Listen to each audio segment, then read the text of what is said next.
231. That's the average number of apps used by many companies. This leads to a lot of context switching that can distract employees and costs your company. Luckily, Grammarly can help. Grammarly's AI works in over 500,000 apps and websites, making it easy for your team to crank out clear, on-brand emails, documents, messages, and more. In just one click, they can go from blank page to first draft, all without leaving the page they're on. Grammarly has 15 years of experience building effective, secure AI that can be implemented in days with minimal IT overhead.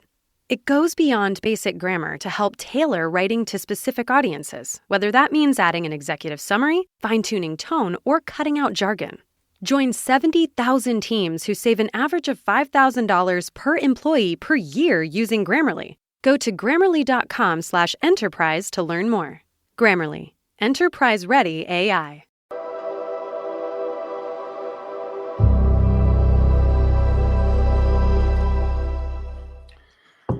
Okay, so we're back with My Uncle's Escape Alcatraz with Ken and Mike. And last week we dove into Ken's in-depth interview with his mom about pretty much everything related to his family's background and the brothers and the escape. And we got up to the point where she starts talking about Alfred being in the Alabama prison with Kirby.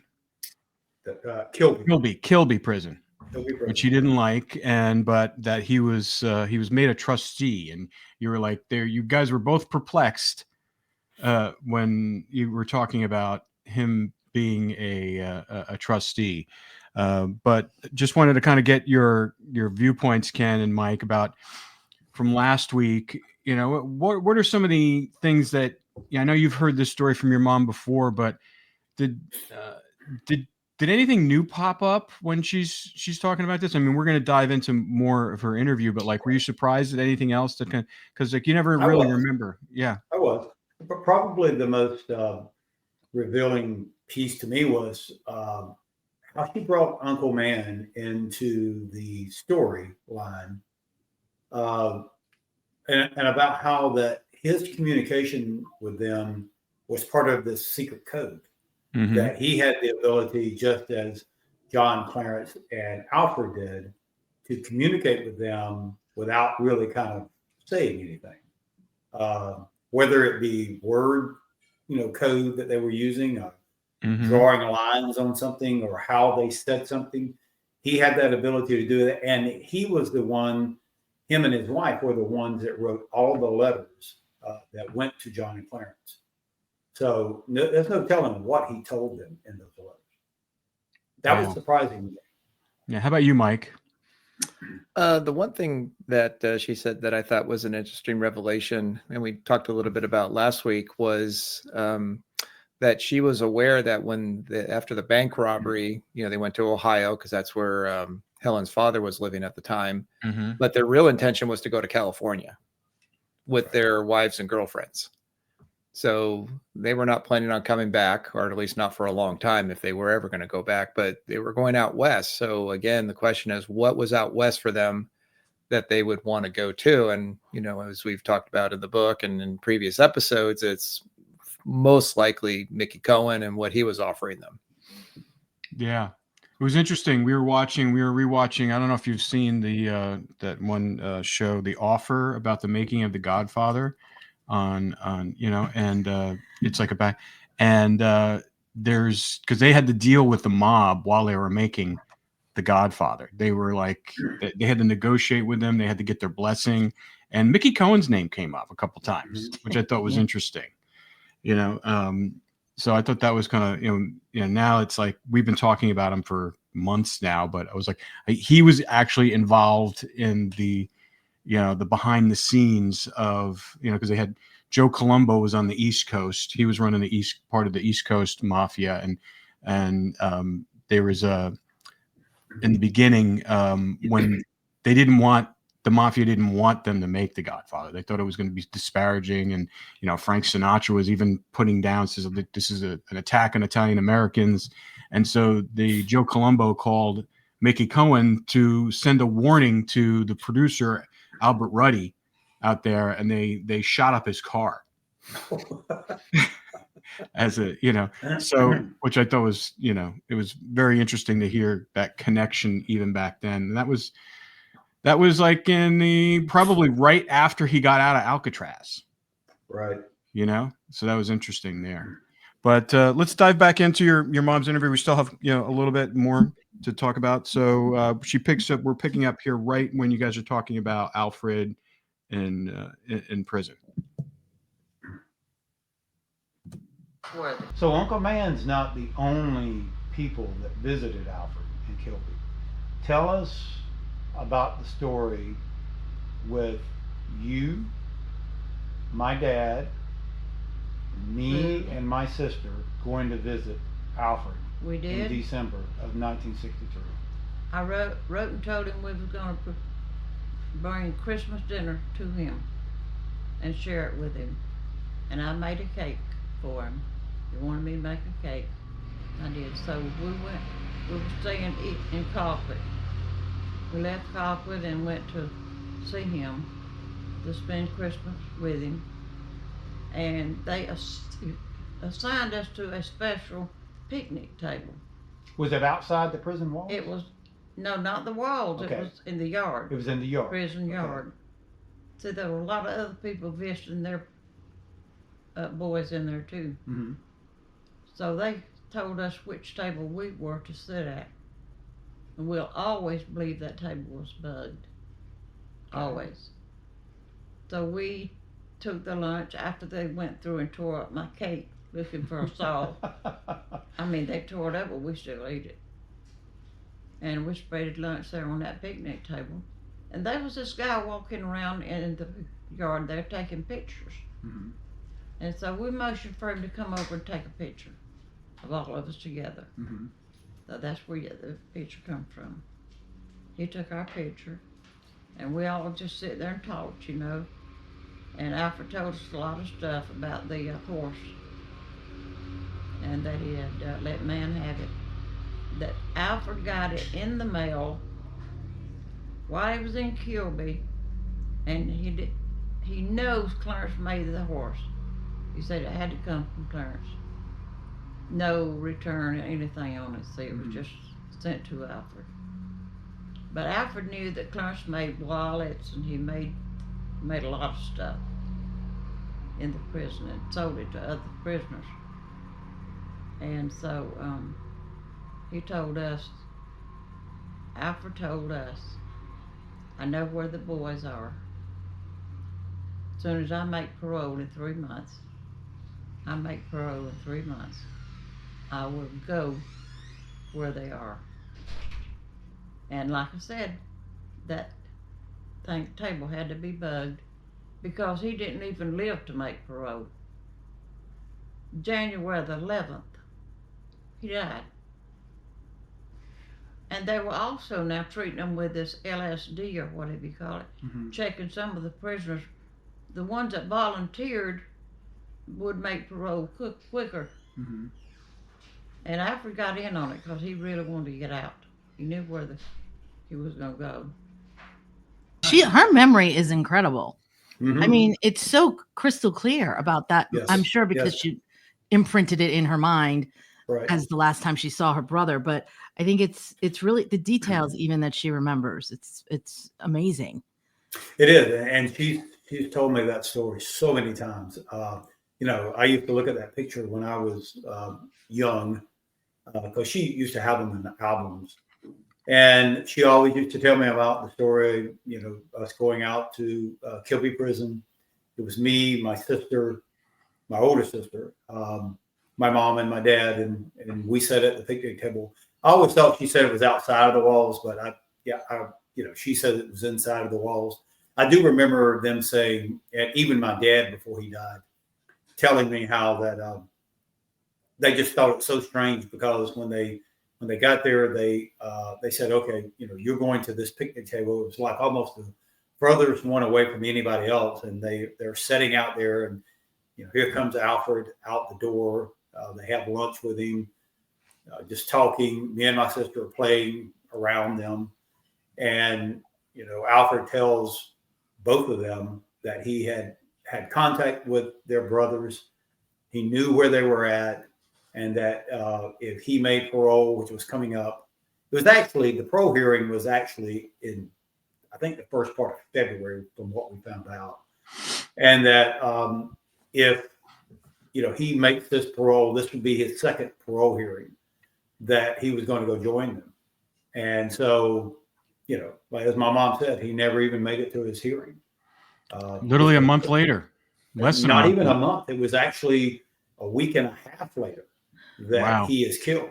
And something that was so strange about this too was when we left that very next week, he writes his mom, and I think I have the letter, but it's I didn't understand the significance of it being written on a yellow piece of paper versus a white piece of paper. And I later found out that anytime a prisoner was in solitary confinement or was being punished for something, they wrote on a colored piece of paper, not a white piece of paper. And when the family got this letter, this is before he died too, my grandmother was very concerned, because she was like, oh my gosh, what did Alfred do to get in trouble? Because the letter came on a yellow piece of paper. And so they were very concerned. And before they could reach out to find out if he was in trouble, if he had done something, he was killed. Wow. Do you guys have that letter? I believe I do still have that letter. If I don't have it, my mom has it. Got it. I mean, because that's interesting. I guess they would flag, that would get easier for them to flag letters and correspondence inside the prison by just color coding it. Well, and actually, it's even, I believe it's mentioned in the FBI files when they're talking about Alfred, his death. It is mentioned in the FBI files that the family had concern because of the colored letter that the FBI even documented. So I know it's in the FBI files somewhere. How did the FBI know they had concerns? Did they go and they either they went and interviewed the family after Alfred's death. So, which was another kind of interesting, thing around the FBI files, is the FBI files isn't dedicated just solely to the escape of Alcatraz. It covers the death of Alfred also, which it was kind of strange. It's like, why would they document this in the FBI files, the details of his death, and also, the concern that the family had that he had gotten in trouble somehow. But well, also, I mean, he said that the horse came from Clarence. Yeah, it was always believed, or what I was told, that somehow he got that leather horse picture in the mail. Don't know how he got it, how it was sent. I don't know the details around that. I do know, though, it had no return address on it. And from that horse photo and the message that was buried inside of it, he knew where his brothers were at. And that was the contact they had made to him. And the confirmation from her about the LSD program, the MK Ultra. I mean, just hearing LSD come out of your mom's mouth sounds well, bizarre. Yeah. So interesting story about that. My mom is she will grab just about everything she could and save it. And on the way out the door after visiting Alfred, she reaches down in the lobby and picks up a prison newspaper. It was a newspaper that the prisoners printed. I don't know if it was weekly, monthly, whatever the timing was, but she picked it up, and I have it today. And it even lists in there that the doctor who was in Atlanta, who had done the MK Ultra program, was starting up the drug program in Kilby Prison the very next week. It was listed in the paper.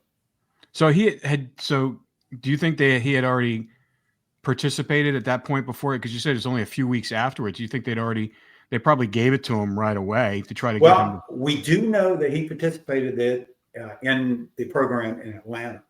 Now, whether or not he had volunteered to do it in Kilby, I don't know. All I know is that the same doctor that was running the drug program in Atlanta was now at Kilby Prison and listed in the paper, that local, prison paper, that the drug program was going to be started the very next week at Kilby Prison. Now, Kilby, was that a federal prison, Kilby? Kilby is a state prison. I was going to say, because the Atlanta one was federal, wasn't it? Yeah, and this is another strange piece of the whole story. So, Alfred, when he gets the federal time, gets 15 years. And when he got his 25-year sentence from the state said that you could not serve the time concurrently. I remember so that. He had to finish his federal. For whatever reason, after 5 years in the Atlanta Federal Penitentiary, and I have a letter that Clarence wrote his mom when this was, I guess, it was before the escape and right before he gets, I guess he was in the process. Clarence was like, okay, I understand Alfred's going to get a chance to finish his federal time anywhere he wants. They're going to let him pick where he wants to go. And I really hope he picks something closer to, in Florida. But for whatever reason, he went to Kilby Prison, which is a Alabama state prison. Alabama had already said you could not serve your time concurrently with your federal time. You had to finish that first. So I never really understood why he went to Kilby Prison to begin with. Because he'd only spent 5 years in the Atlanta Penitentiary. Yeah. Mike, what did you want to say?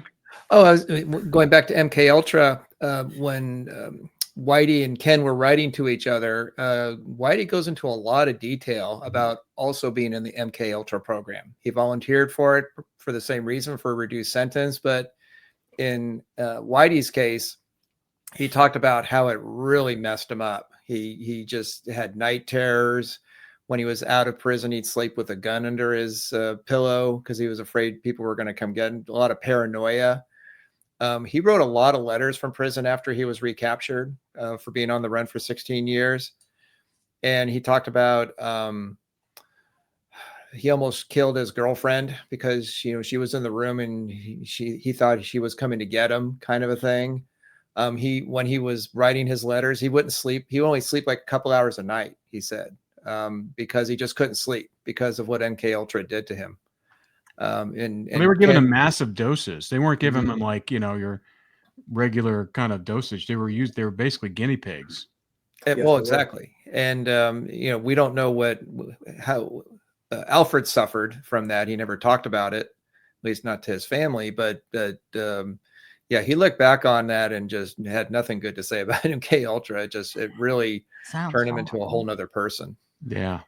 It's also interesting because your mom is so lucid about that dinner with Alfred that it's clear just from listening to her that he wasn't talking about escaping or trying to break out. He was talking about his next parole hearing. Right. So he clearly wasn't planning to bust out of prison after all the time he had put in for good behavior and all the other things that he was doing. It just makes absolutely no sense that they would say that he was trying to escape. I mean, that just is ridiculous to me. Yeah, I can't even, I've tried to wrap my head around if I was someone in prison and I had a trustee status, so I had a lot of freedom. And we know that he did because, one, he wrote his mom when he first got to Kilby and said how much he loved being there. He felt free. He had a lot of freedom that he didn't have in Atlanta.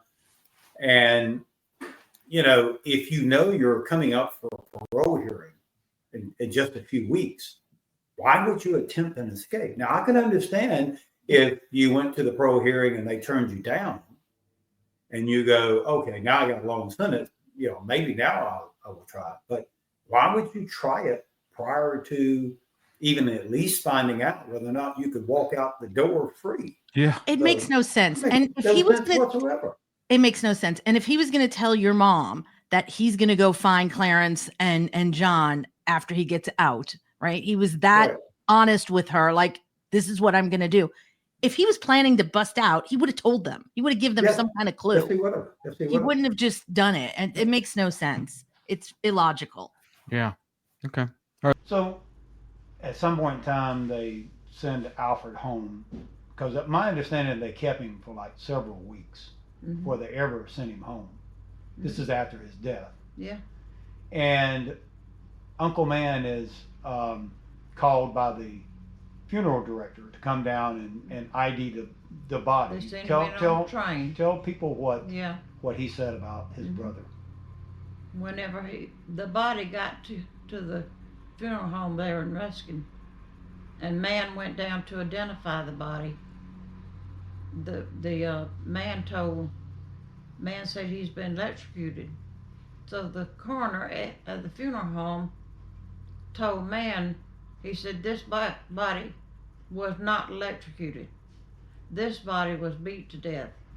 Turned him over and looked at his back, and it was black and blue. Wow. Results of being beat to death. He was not electrocuted. Do you think he gave up anything about the whereabouts of his brothers? Oh no, he would never done it. No, he didn't. Wow. They tried to make him. Yeah.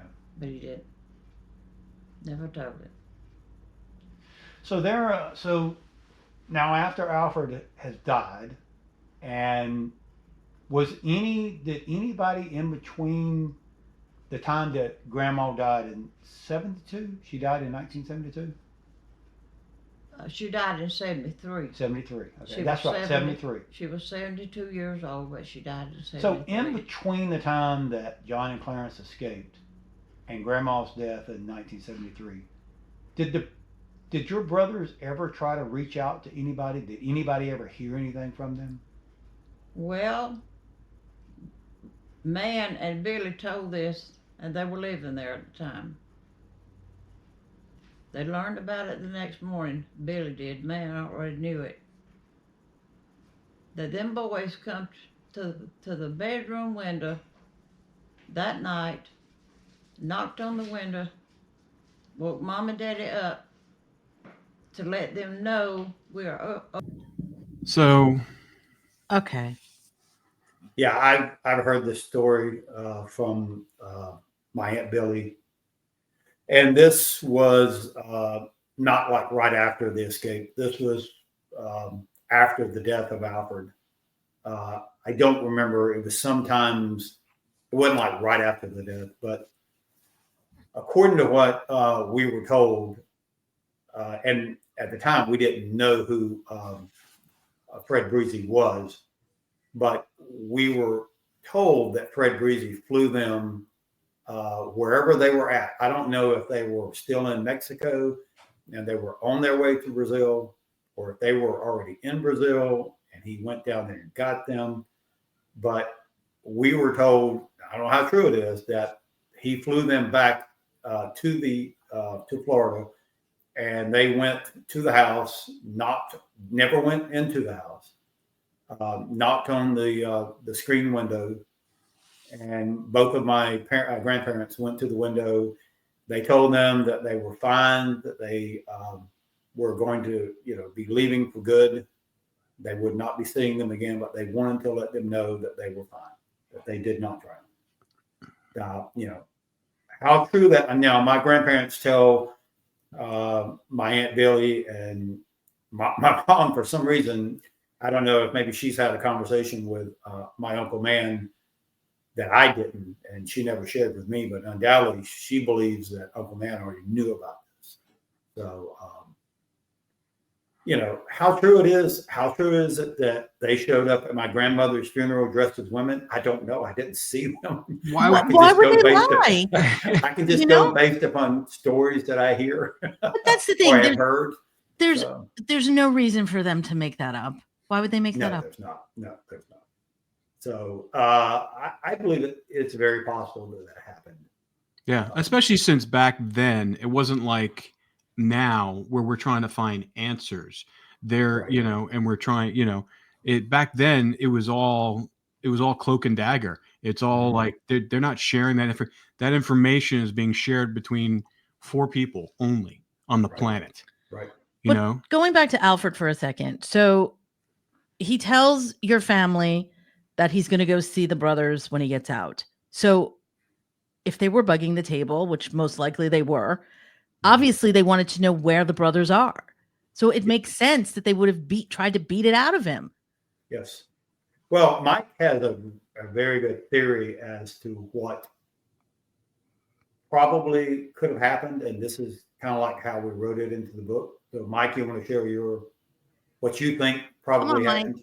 What's your theory? Well, which part? You got to narrow it down for me. Well, with the Alfred part, as far as what they did to him, what they had the ability to do to him. So one of the things that the coroner also talked about that Ken didn't mention was that Alfred had dentures.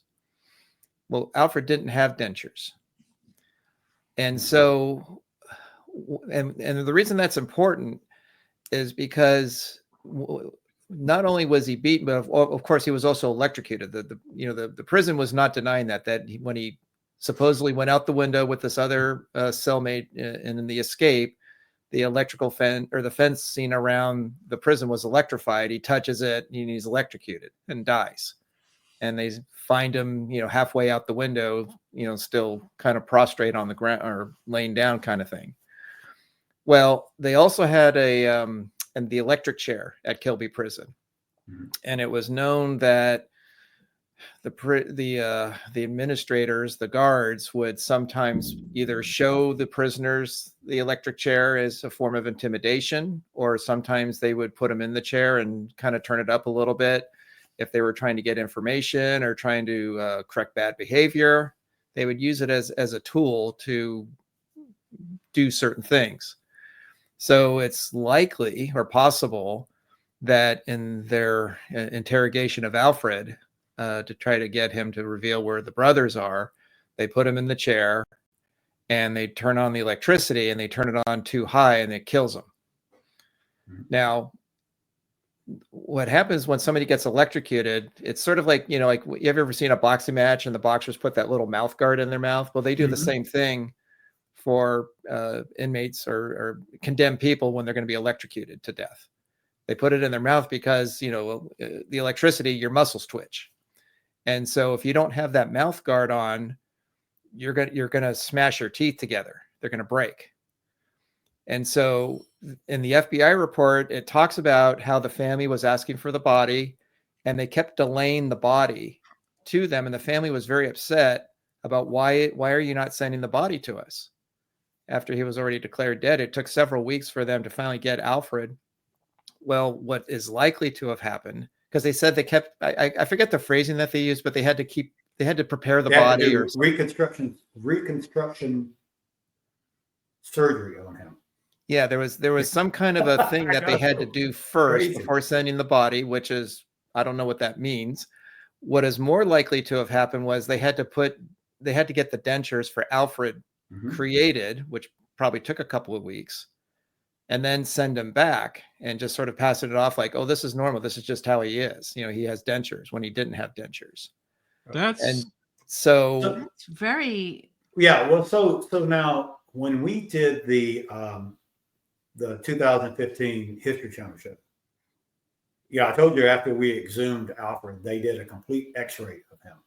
They were trying to see if there were any broken bones, which they never found. But they did a complete X-ray makeup from the head to toe. And we were on the way back to take my mom home when I got a call from one of the producers. And they said, hey, we were talking about the body. And they said, well, that Alfred had dentures. And I didn't know whether he did or not. So I asked my mom, I said, well, did you know Alfred had dentures? And she said, oh, no, he didn't have any dentures. He had a full set of teeth. And so I just thought, okay, well, maybe he had it in prison and you just didn't know it. So I don't know, maybe 4 or 5 years ago, I reached out to the people who did the show, and they sent me the complete X-rays of Alfred. And I noticed right off the bat that it was on the head, you could see the dentures. So I said, I wonder what a dentist will say about this. So I had a good friend who was a dentist. And I reached out to him, and he knew the story. He loves following Alcatraz. And I said, would you do me a favor? Would you look at this X-ray and tell me what your thoughts are? And so I didn't ask him, tell me, try to lead him down anything. But he came back and he said, those dentures had never been used before. And I said, really? And he said, yeah. He said, you could tell they're not worn down in any way. They were like brand new dentures that were shoved in his mouth. Wow. Well, he was young when he was in prison. He was very young. I mean, how old was he when he died? He was, well, let's see, John, he was probably in his late 30s. Yeah, probably around like 36, 37. I'm guesstimating about this minute. Genetically horrible, Right. Gingivitis, like acceleration. The fact that he would lose all his teeth at that age is ridiculous. Yeah, and it was also noted in the FBI files, as Mike had said, that the family was concerned about, because it took like almost 2 weeks to send him home, and they sent him home on a rail car. But when he does get there, one of the other comments that the mortician made was that he was very upset with the reconstruction that they had done on him. So he recognized, and this is in the FBI file, he had recognized that they had done reconstruction on him. Why would you need to do any reconstruction on him if he'd been electrocuted? Now, the FBI files you're talking about, this is the Alcatraz file. The Alcatraz files. So they documented his death. Yes, they did. And they investigated his death. Yes, they did. So they also documented in there what the mortician said and concerns about the reconstruction piece of it. All of this is in the Alcatraz FBI files. That's the reason why it is just so strange, as we're talking about the FBI files for the escape from Alcatraz. What does Alfred's death have anything to do with the Alcatraz escape?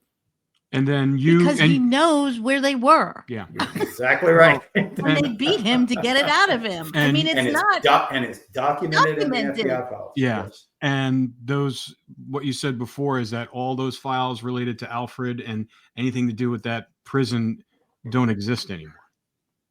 Well, from Alfred's side of the tale. So any documents that are related to Alfred from Kilby Prison, photographs, prison photographs, anything is all gone.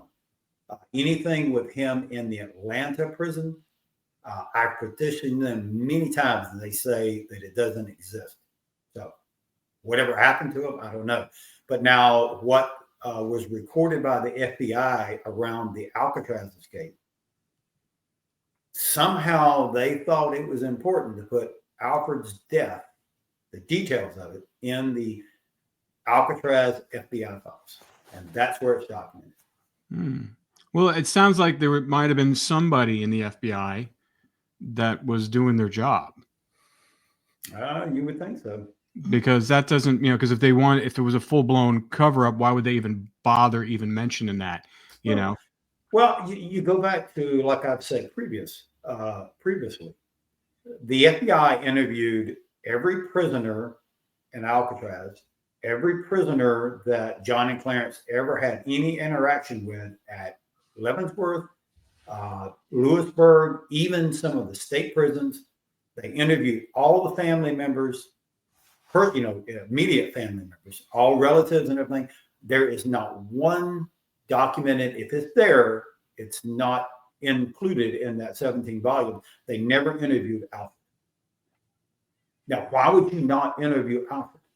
He is a family member. He is also a prisoner. He was part of that trio, and they never interviewed him. Why? No, I don't know. Either he could have been under, I would imagine they just had him under surveillance. Yeah, but what? Okay, so after his death, then they go back to, according to the way it's listed in the FBI files. After his death, they go back and interview his cellmate, and his cellmate is the one who shares with us about Uncle Man coming to see him, sharing with him about Mickey Cohen, was adamant that he knew they survived. He's also the one who shares Alfred telling him that he got word from his brothers prior to the escape that they were planning an escape. Why would you not interview Alfred? Why is that never? If it does exist, according to Art, he said they did interview him, and I said, really? Where is it at? And he said, well, I've seen it. And I was like, well, tell me what page it's on so I could go read it. And he's, well, I don't know where it's at. So, Yeah. But he's seen it. But he's seen it. Right? but he's seen it. So. That's what we call the DC two-step. The DC two-step. Okay, let's jump back in here with Mom here. It's just crazy. It is. Okay, so let's pick up back where we were talking about Grandma. So Grandma dies in 1973. In between the escape and her death, there were stories of John and Clarence sending stuff to Grandma. Can you tell us about that? Yeah, she got flowers delivered to the house with no name on them, just Mama's name on them. Didn't know who sent them. Of course, Mama knew who sent them. Do they have any signatures on them? No, Any sign? no sign. Now and then she had Christmas cards, all kind of cards, Easter cards, just birthday, Mama's birthday, just cards, you know. And now some of the cards would be signed John and Clarence, but they were not stamped through post office. Okay. They were just somebody put them in the box. We have no idea who put them in the box. Wow. But Now, there was always a story, and tell us if it's true or not. I was at Grandma's funeral. I remember being there. I was only like 10, if I remember correctly. But there was always a story of two men that were dressed as women there. Did you ever see anybody there that looked out of place? no, but the lady that did it just visited my house about 3 weeks ago. She saw them. She saw them? Sarah. Okay. Sarah Weeks. So she's seen John and Clarence at the funeral dressed as women. Really? Wow. She saw them. And that's been about 3 weeks ago. She even mentioned it while she was here 3 weeks ago. Wow. Sarah Weeks. Well, you know, I could understand they love their mom. So. Oh my, they did. Yeah.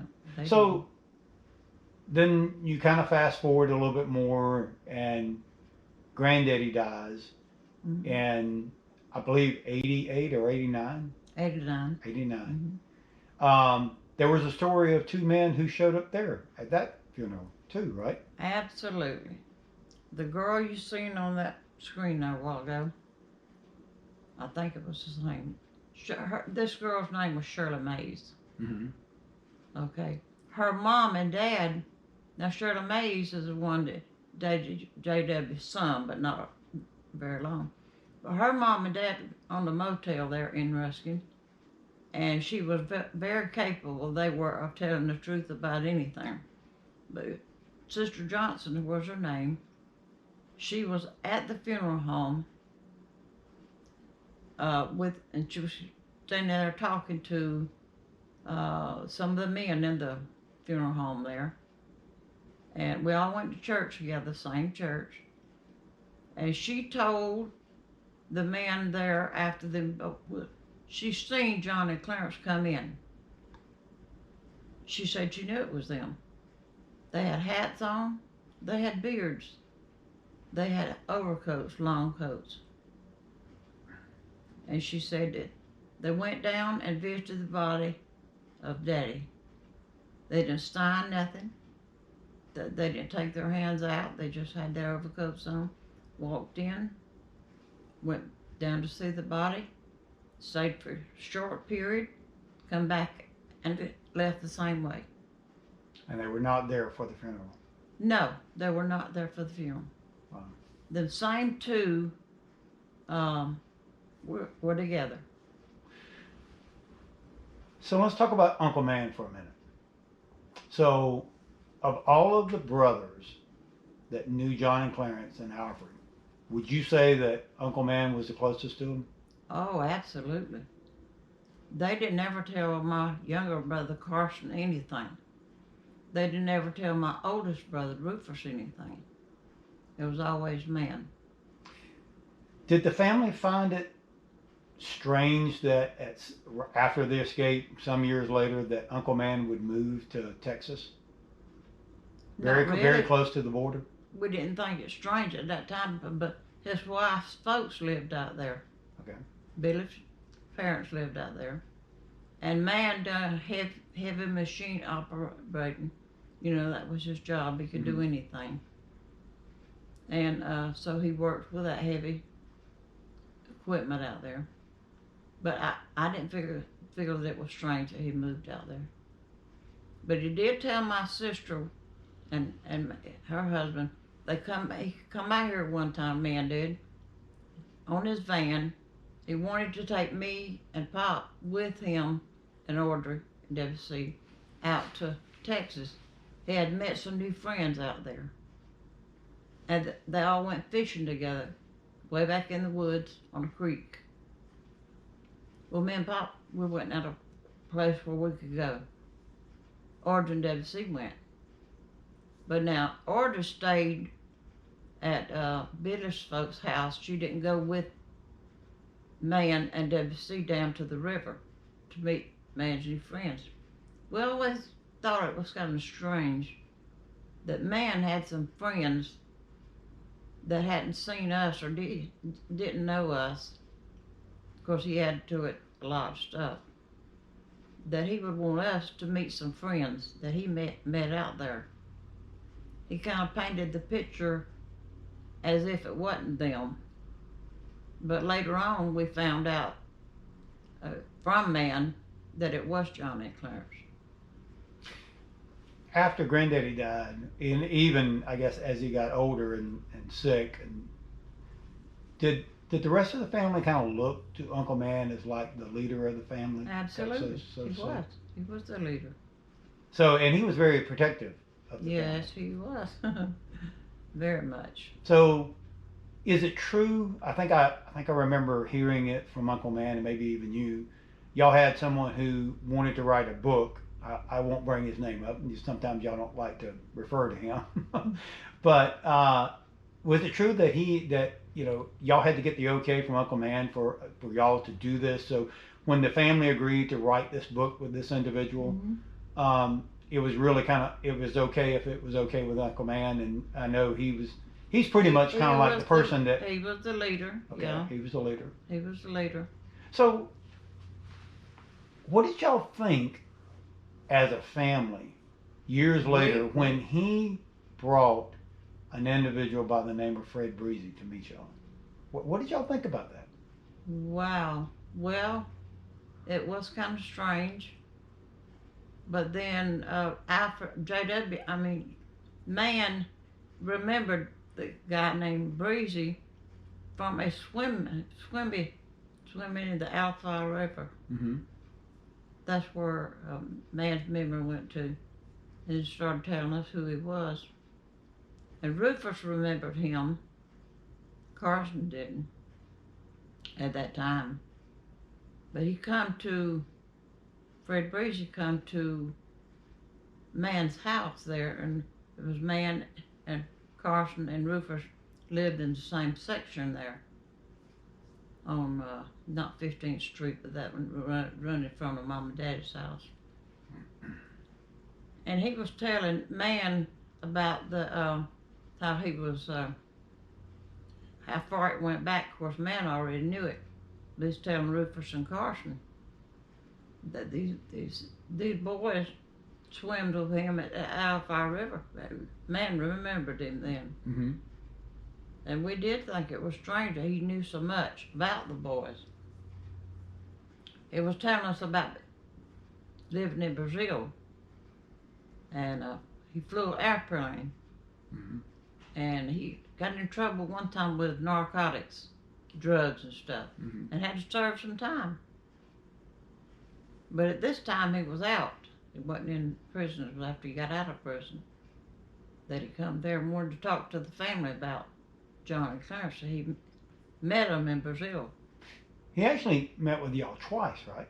Yes. Okay. He first went to Man's and visited with them. Man thought it was very interesting for him to come to Orders or Merle's and all of us meet down there. Okay. So we did. We met at the table at Merle's, and everybody was there. And that's when he had a tape. I brought my tape player. That's when he told the story, and I taped it on I called it a boombox. Boombox. And there was so many, everybody was trying to talk at one time, you couldn't hardly understand nothing was on it. But Breeze told the story about meeting the boys at Rio de Janeiro. I can't hardly say that. Rio de Janeiro. Yeah, and that was real fascinating because everybody was so excited, you know. And it was very interesting. Wish we'd have made 2 or 3 tapes. So I'm going to ask you something real quick before you finish that. So here's an individual that is coming to the family, telling them about your brothers being in Brazil. Had the family always thought that they had gone to South America or into Mexico, South America, or did the family at one time believe that they went north into Canada? I never have thought that they did go to Canada. I thought they landed in Mexico. Okay.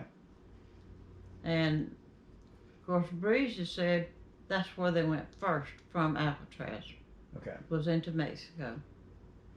And from Mexico into the Janeiro. Brazil. Yeah, Brazil. Okay. And that's where he's seen them down there. Okay. And he thought it was kind of strange that he's seen them there. And that's when he wanted to get to the family and tell the family that they were okay. Okay. So they were in Brazil. Interesting stuff. Very interesting. Yeah. You have to kind of, when you listen to that, you have to kind of remember Uncle Man and Fred Breezy were definitely not going to jeopardize the location of John and Clarence. And in fact, even when Fred Breezy gets not caught or picked up by Art Roderick in like 91, could have been 92 when he did that show, they tried to get him to detail out on a map exactly where this farm was. And he kept being very vague about, I could probably drive to it, if I was there, but I can't take a map and draw it, tell you exactly where it's at. So they were being very vague as they were telling the story because, one, if Fred really wanted to have told the family, if this is the way it was going to go, was going to tell the family about seeing John and Clarence and their brothers, he would have come to them as soon as he got back from Brazil in 1975. Yeah. So he would have went to the family in 1986 whenever he got out of prison. And he didn't. This is 1992 that he's now with the family. Undoubtedly, him and Uncle Man felt like it was safe enough to start sharing some of this information. And they didn't really kind of share every piece of detail. Like, for instance, Fred Breezy was down there for 3 months. It wasn't like he went down there and he was only down there for the weekend. And he happened to walk into a bar in Rio de Janeiro and he runs into them. Right. That was my question. I mean, it's obvious that he's just giving them this kind of story to kind of not give them all the details so that they don't have all the details. Well, they don't have all the details that they're ever questioned. Right. About, okay, what did Fred Breezy tell you? They were in Rio de Janeiro. We've looked there. He didn't actually tell them any location. But some of the photographs that he took, like for instance, the photograph of him standing next to a phone booth with a woman that he said was John's wife, he claimed on the tape that was taken in Rio de Janeiro, that they were waiting to get their driver's license permit so that they could drive. And they had walked around the corner to a local bar while they were waiting. And that's where they ran into John and Clarence. Well, if you look at that bar is not surrounded in a large town. There's nothing around it. No. This is like a bar out in the middle of nowhere. Yeah. So clearly they were not in Rio de Janeiro. Yeah, and as we know, the distance between Rio and where they actually are is pretty friggin' far. Yeah, they were closer to Sao Paulo. Yes. And even that's far. Right. So, and two, Fred Breezy didn't fly in commercially. He didn't take a commercial airline. He flew his plane. He would not have landed it in Rio de Janeiro. Yeah. He would have landed that plane like he did in any other time that he flew it, in a little private grass airstrip or somewhere that authorities would not have questioned him. And that's one of the reasons why the U.S. Marshals have been saying they have not been able to positively find evidence that Fred Breezy went to Brazil other than the photos that he took and the descriptions that he gave, which is pretty, they look at the photos and they're going, yeah, this was taken in Brazil. Well, we don't have any evidence that he was ever there. And we also recently found out that Brazil and South America didn't record any border crossings until the mid 80s. So there's no record. Mm-hmm. We just found that out. All right, let's read just a little bit more. I just want to get this in before. Okay. Evidently, Fred Breezy must have been living there. Mm-hmm. Or he could have been still into drugs, who knows? Right. Because he had a little small plane. I don't know how big it was, but it carried more than one. It was fairly big. He was into a lot. It wasn't just him. It was a large group of people that were doing the drugs. And from what we were able to ascertain. It held more people than just one. Right. Because that's the plane that he flew John and Clarence to that little airport just before you turn to go to Merle's house. It was a small one there, country airport, just a strip to land on. And he brought John and Clarence home one time? Sure. That's the night that they seen him, Mom and Daddy seen him. I got you. Yep. And so it was funny that Breezy knew all this about him. So did the family believe him when he was telling the story? I did. You did? Do you think Uncle Man believed him? Man did, because we brought up so many things that related to stuff Man already knew. Okay. So that's why Man had more faith in him. And so if Man had faith in him, then I did. And so it was interesting what all he had to say. Now, I listened to that tape that you recorded, and something that Breezy kept saying was that he was still in contact with them. Mm-hmm. That he was sending questions that y'all might have asked down to them, and he was waiting to get an answer back, and but he had asked them, was it okay if he did the Inside Edition story that he was going to do? He did. So he was still communicating with them. Mm-hmm. He was. Wow. Yeah, he was still communicating. So in 1992, he was still talking to them. Absolutely. Yeah. Wow. And he was telling us about some pictures the boys had told him to bring to show us. So they asked him, your brothers, asked him to give y'all those pictures that you have. Yes, and he brought them to us. Right. And he opened and showed us. One was John, one was Clarence, and that JW's wife was with him. Okay, I got you. So I still got mine. And he even showed the house that they lived in. Oh, yeah. Oh, boy, how many times did I dream about the house? Every time it was the same dream. White house on the side of a hill. Right. Every time. And then when I saw that picture, Mm-hmm. I just knew it was. It was the house. Wow. It was the very house I seen in my dream. So, Uncle Man dies in 2010. I believe it was 2010. Tell us what he shared with y'all before he died. Okay. Robert died 7, 25, and 14. In 2014. 2014. No, wait, I'm looking at the wrong one. Yeah, I was gonna say Hold that's. on. I was. I don't think that was it. That was ordered. Hold on. Wrong one I was looking at. He died in 2010. 2010. Right. Mm-hmm. So when me and David and you and Daddy and Merle and Rex Mm-hmm. went out to Alcatraz in 2012 for the Mhm. 50th anniversary. It was. You and Merle shared something that Uncle Man told y'all Mhm. on his deathbed. What was that? Let me see now. I do remember.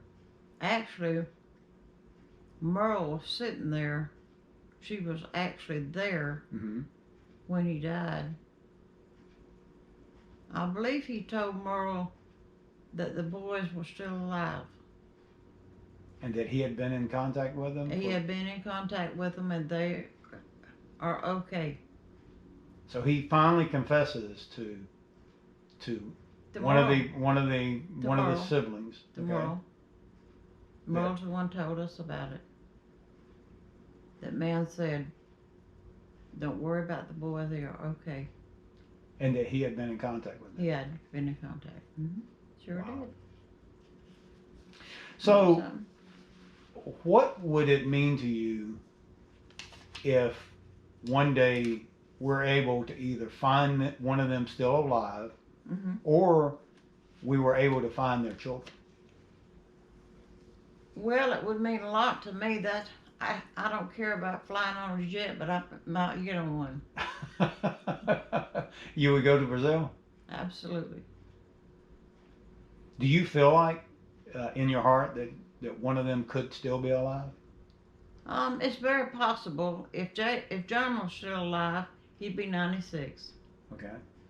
If Clarence was still alive, he would be 95? 95. 95. So there was just a year's difference in their ages. So Now, I feel like more that John would probably be alive more than Clarence. mhm. Clarence was a heavy smoker. And they were both learned how to, they knew how to work on the farm. They knew how to raise vegetables and stuff like that. So they were both hard workers.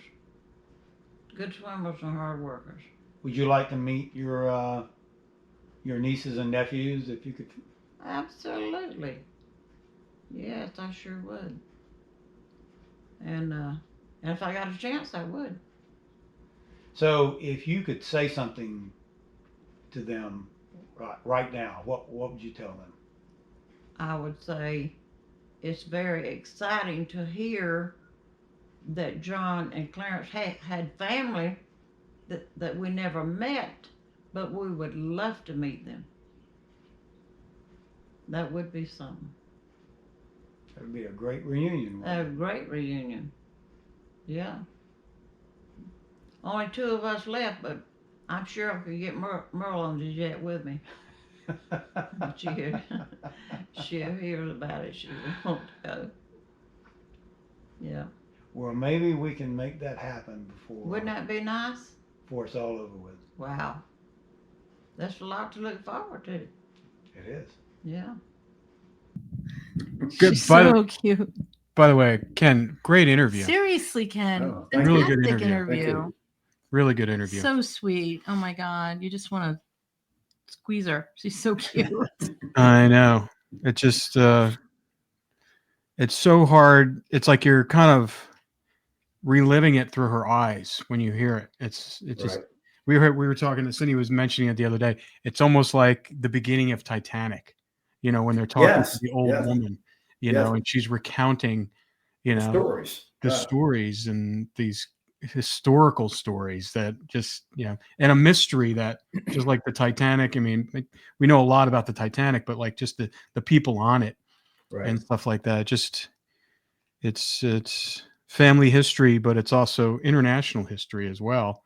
Mhm. And it's just crazy. It's just a crazy story. I wanted to ask you just something that she said earlier. She said that there was a woman named Sarah Weeks that came and visited her 3 weeks earlier, Right. who was at the actual funeral. And Yeah. Well, did you ever talk to Sarah? I have, and she was a friend of the family. She used to live down in that area. I don't know if she was personal friends with John and Clarence as they were growing up. I know she knew them, and she says that she remembers seeing two men dressed as women at the funeral. I don't know if that how accurate that is. Yeah.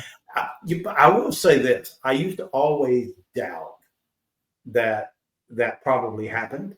And the reason why was because it was only like 10 years after the escape. They had to have known that the authorities were probably going to be hanging out there, especially with their mother dying. Because if they were, that would have been where they would have showed up at, right? Mm-hmm. And so I always kind of didn't really kind of hold a lot to it until I started listening to some of the family accounts about how when Clarence was on the run, he pulled women's clothes off of a clothesline and he dressed up as a woman to get into the back of my aunt's car for her to drive him away. So that's one instance. And then in the FBI files, when it lists out all of the photos, and I think I've mentioned this before, it always gives a description of the photo and then anything written on the back. And the very last item in that inventory list that the FBI has says they describe the photo as a woman standing in front of a car. And then on the back of it, it's written, "This is Alfred." All I can take is Alfred was dressed as a woman for some reason in that photo. And so it wouldn't have been out of character for them. They undoubtedly used, I could see where they would use dressing up as a lady as some type of a disguise for them. And so is it possible that John and Clarence used that same disguise at their mother's funeral? Absolutely. Now I can believe that it could have been. Well, possible. she also describes the airstrip that Fred Breezy flew them in on. Yes, that airstrip is private, just within a mile of the graveyard or the little church. They had my grandmother's funeral at this little church that's part of this cemetery. So I mean, it's within a mile, and this is the exact same airstrip that Fred Breezy crashes his plane in 1976 when he is caught. The airstrip is still there today. You can drive by it. It's just a grass field where people that have planes would land their planes. They're dotted all over Florida. Yes. Mm-hmm. That's the people don't understand. There's like regular. Yeah, and there's no runway or anything. It's just no runway whatsoever. They just simply land it. It's still there today. It's still being used. Was there during the time, like I said, that the escape occurred. Had been there for a long time, according to what I understand. The other thing that was interesting is that people have to understand, like back then, I'm sure your mother didn't get a lot of flowers delivered to her, No, or your grandmother. no. Your grandmother. So it's interesting that she would get flowers delivered with no name. I mean, Well, that's all true except for the day she died, her burial. So I do know that she got flowers every Mother's Day and on her birthday. And on the day that we buried her, that we had the funeral, we get back to the house. I remember this. I was there. There was a dozen roses on the counter, on the table. No one knew where it came from. And there was a card, and it was signed Joe and Jerry. No one knew who Joe and Jerry was. And I always thought that was so strange until, again, I'm looking at some of those photos in the FBI files, the inventory. And there is one photo that was sent to John. And on the back of it, it said, "To my beloved Jerry." And I said, "Jerry?" So I called my mom and I was like, "Did John ever go by the name Jerry?" "Oh, yes. They used to call him Jerry all the time." And I was like, "Why didn't you ever tell me?" Because it never came up. because why would she tell you that, right? That's So, the thing. yeah. I mean, like there's probably so much more in the deep recesses of her memory Right. that as we all know, we can't recall this stuff unless it's jarred, unless it's Right. like connected with some other, associations. Right. And it happens to us all the day where you see something and, it brings you back like 30 years ago and you're like, why am I Right. thinking about that now? But it's like this being able to access that. But you definitely did an amazing job with this interview. Well, I appreciate it. Thank you. Yeah. And I'm so glad you did it. Me and I'm too. sure you're going to It's be so glad good. you did it. It's memorialized. Well, and- I'm going to be traveling down to Ruskin in about another week, and I'm going to interview my Aunt Merle. I've Oh, already reached wow. out to her, and she's the one now who is actually in the room with Uncle Man when he gives his deathbed confession. Oh, So she'll hopefully remember some things that my mom didn't remember, because my mom and us had moved away right after the escape. So we were, not living in Ruskin, but she was there her whole life. Her and her family grew up there. She's never left. So she'll hopefully be able to remember some things that my mom didn't remember. Wow. Well, that's good. Well, fascinating stuff. Great interview. Yeah, so we have another one to do. Yes. yeah, that's Well, that's great. fantastic. Well, I can't wait for that. And guys, thanks again. Fascinating stuff. And we're just going to keep on trucking here. There's just so much information. Yes. But till next week. All right.